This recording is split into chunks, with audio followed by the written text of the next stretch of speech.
తెలంగాణ కాంగ్రెస్ ప్రభుత్వ మహిళలకు ఫ్రీ బస్సును ఏర్పాటు చేయడంతో ఆటో డ్రైవర్ల జీవితాలు రోడ్డున పడుతున్నాయి అంటూ ఆటో డ్రైవర్లు నిరసన వ్యక్తం చేశారు.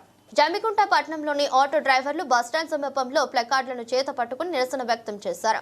ఈ సందర్భంగా పలువురు ఆటో డ్రైవర్లు మాట్లాడుతూ తెలంగాణ కాంగ్రెస్ ప్రభుత్వం అధికారంలోకి వచ్చిన వెంటనే మహిళలకు ఫ్రీ బస్ కేటాయించడంతో ఆటో డ్రైవర్ల పరిస్థితి దుర్భరంగా మారిందని, ఇల్లు గడవని పరిస్థితులు ఏర్పడుతున్నాయని ఆవేదన వ్యక్తం చేశారు.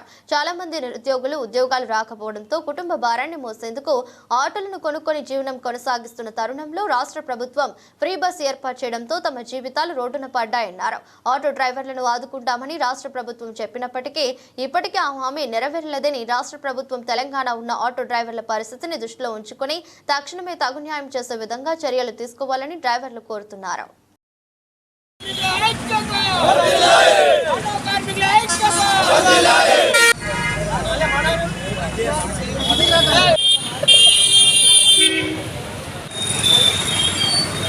వలన ఆటో డ్రైవర్లు చాలా నష్టపోతున్నారు.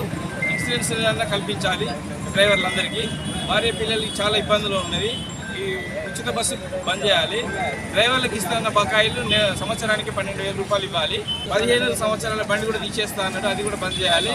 సిటీ నో ఎంట్రెన్స్ అని చెప్పేసి అది అంటారు, అది కూడా బంద్ చేయాలి. అదైతే మేము మంచిగా ఉంటాము. ఈరోజు తెలంగాణ రాష్ట్రంలో మరి వచ్చిన ఎలక్షన్లో ఆటో కార్మికులు ముందుండి ఆటో కార్మికుల భార్యల కాంచని పిల్లల కాంచని ముందుపడి రేవంత్ రెడ్డి ఎంతో పని చేస్తాడని ఆశపడి ఆ విధంగా ఆయనను గెలిపించి ఆ విధంగా మనం సీట్ల కోసం పెట్టడం జరిగింది. ఆయన ముఖ్యమంత్రి అయిన తర్వాత మా ఆటో డ్రైవర్ల కార్మికులది తీర్తాననే ఆలోచనతో మేము ఓట్లు వేసడం జరిగింది. మరి ఈరోజు ఆటో కార్మికులు నష్టపోయి బస్సులు ఫ్రీ పెట్టినందుకు ఆటో కార్మికులు చిప్పబట్టుకొని అడకతీయ పరిస్థితి వచ్చింది. ఆ విధంగా మమ్మల్ని అరికోస పెడుతున్నావు.